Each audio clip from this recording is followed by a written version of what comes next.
I never ever got a call from the president threatening me that why are you contesting. So if I can contest for president of Uganda, now just for speaker, fortunately, I heard now yesterday that she said she's exiting after 2031. Yes, 2031.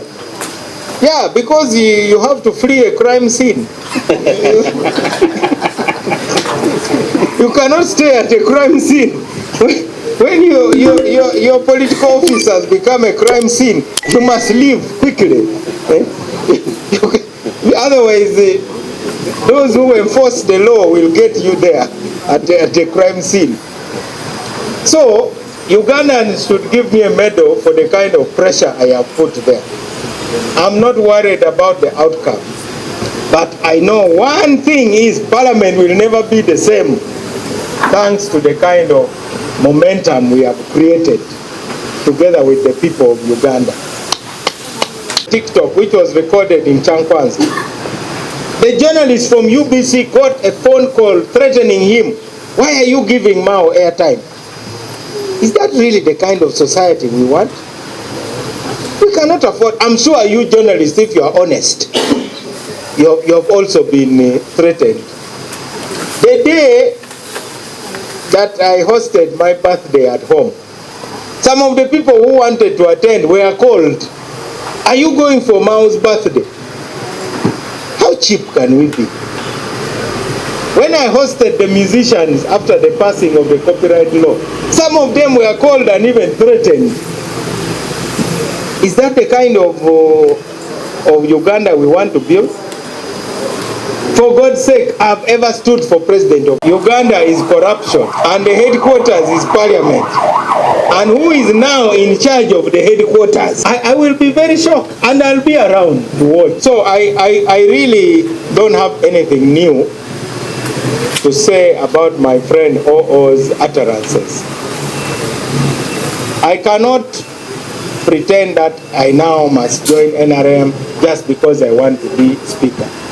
As a matter of fact, I may have served NRM even more than those who have the cards of NRM.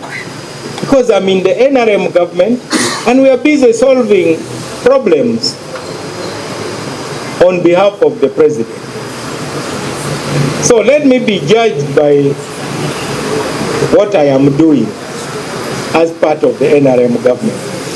But if the NRM says, no, we insist on the incumbent, then Ugandans will have the opportunity to judge whether the NRM is really serious about fighting corruption or not.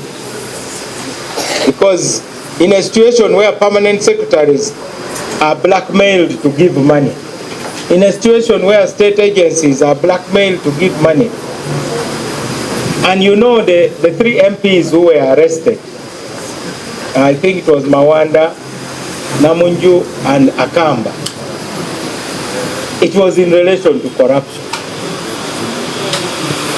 You have had issues like the Mabati.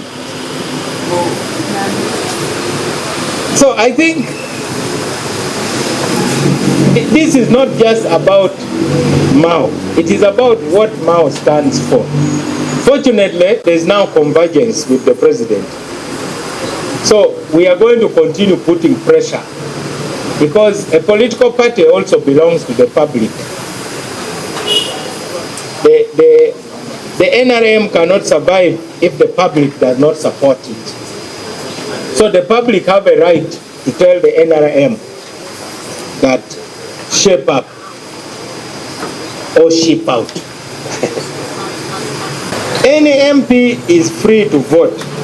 Fortunately, the election of Speaker, the returning officer is the Chief Justice,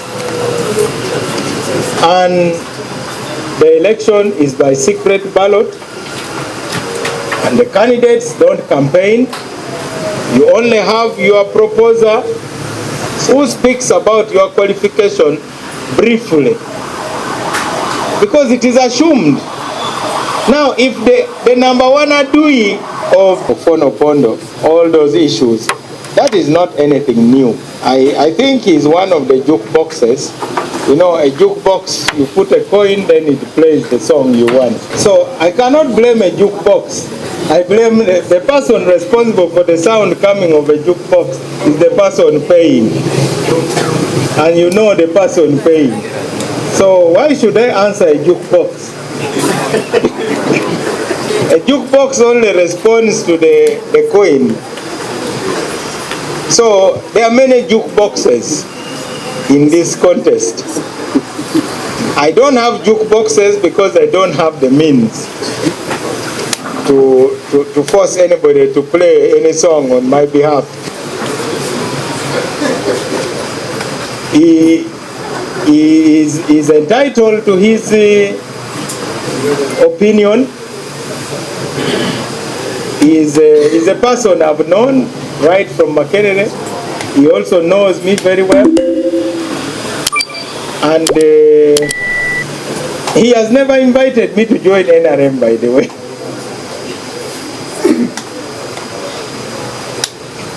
So, if the NRM decide that I shouldn't be considered by the NRM, that is within their rights. But for me, I'm talking about the kind of parliament that Uganda deserves. That's what I'm talking about. And he has been an anti-corruption crusader until now. That's why I'm saying he's now become a jukebox.